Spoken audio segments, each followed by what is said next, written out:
روزے کے بارے میں بعض غلط باتیں پائی جاتی ہیں کہ جن کا حقیقت سے کوئی تعلق نہیں۔ ایک غلط فہمی یہ ہے کہ الٹی آنے سے روزہ ٹوٹ جاتا ہے کیا؟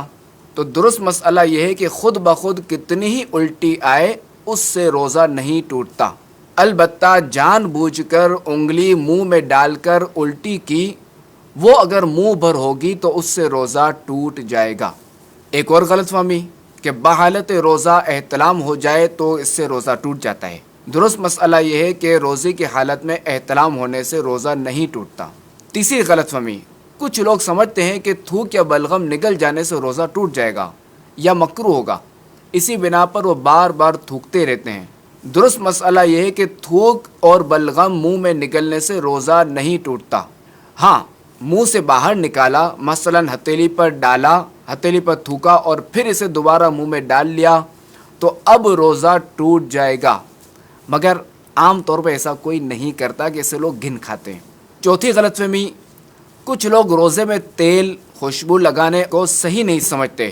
درست مسئلہ یہ ہے کہ یہ کام روزے کی حالت میں جائز ہے۔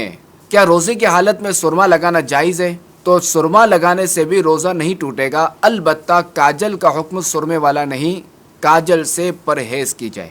پانچویں غلط فہمی، رمضان میں سحری میں آنکھ نہ کھلی اور سحری کھانا چھوٹ جائے تو اب روزہ نہیں ہوتا۔ تو درست مسئلہ یہ ہے کہ سحری روزے کے لیے شرط نہیں بلکہ سنت ہے۔ رات میں نیت کر لی جائے یا پھر زوال کا وقت شروع ہونے سے پہلے نیت کر لی جائے تب بھی ٹھیک ہے، لیکن سحری کا وقت ختم ہونے کے بعد نیت کی جائے تو تین چیزیں خاص مد نظر رکھنی چاہیے۔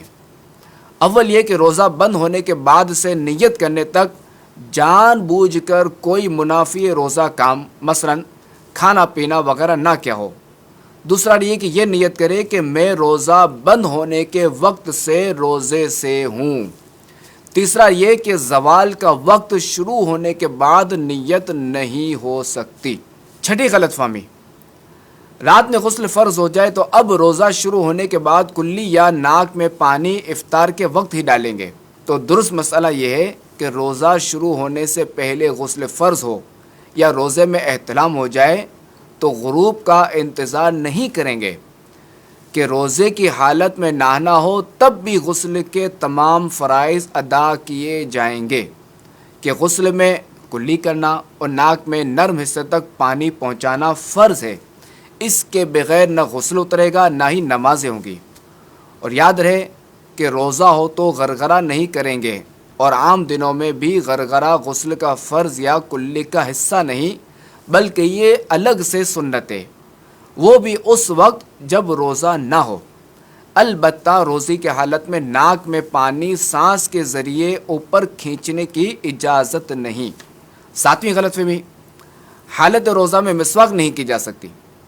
تو درست مسئلہ یہ ہے کہ مسواک بالکل کی جا سکتی ہے، البتہ یہ احتیاط رکھی جائے کہ ریشے حلق میں نہ جائیں۔ آٹھویں غلط فہمی، جب تک اذان ہوتی رہے سحری میں کھانا پینا جاری رکھا جا سکتا ہے۔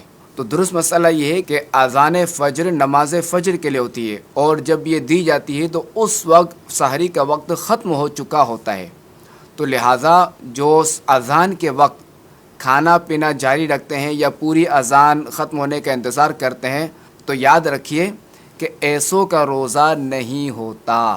نویں غلط فہمی، چوٹ وغیرہ لگنے پر خون نکل آئے یا خون ٹیسٹ کروانے سے روزے پر کوئی اثر پڑتا ہے۔ تو درست مسئلہ یہ ہے کہ جسم سے کوئی چیز باہر آئے اس سے روزہ نہیں ٹوٹتا، لہٰذا ٹیسٹ کے لیے خون نکلنے یا زخمی ہونے پر خون بہنے سے روزہ نہیں ٹوٹے گا۔ روزہ کسی چیز کے براہ راست معدے یا دماغ تک پہنچنے پر ٹوٹتا ہے، البتہ چند صورتیں مستثنی ہیں، جیسے کہ روزہ یاد ہوتے ہوئے جان بوجھ کر منہ بھر کے کرنا، جیسے انگلی ڈال کر الٹی کرنا، تو اس سے روزہ ٹوٹ جاتا ہے۔ 10ویں غلط فہمی، روزے میں انجیکشن لگانے سے روزہ ٹوٹ جائے گا۔ تو یاد رکھیے کہ روزے میں کسی بھی قسم کا انجیکشن لگوانے یا انسولین وغیرہ لینے سے روزہ نہیں ٹوٹتا، بلکہ اگر ضرورت ہے تو روزے میں ڈرپ بھی لگائی جا سکتی ہے کہ اس سے بھی روزہ نہیں ٹوٹتا۔ 11ویں غلط فہمی، روزے میں عطر یا خوشبو سونگنے سے روزہ ٹوٹ جاتا ہے۔ تو درست مسئلہ یہ ہے، لکوڈ خوشبو یا ٹھوس خوشبو سونگنے سے روزہ نہیں ٹوٹتا۔ البتہ اگر کسی نے اگربتی یا لوبان کا دھواں اپنے منہ یا ناک کے ذریعے اندر کھینچا جو کہ لا محالہ حلق میں جائے گا، اور یوں ہی کسی بھی خوشبودار یا غیر خوشبودار دھوئیں کی دھونی اس طرح لی کہ مثلاً اس کے دھوئیں کو ناک یا منہ سے حلق میں داخل کیا، تو اب اس طرح کرنے سے روزہ ٹوٹ جائے گا۔ اللہ کریم ہمارے روزے برباد ہونے سے بچائے اور ہمیں روزے کی نورانیت عطا فرمائے۔ آمین بجاہ النبی الامین صلی اللہ علیہ وسلم۔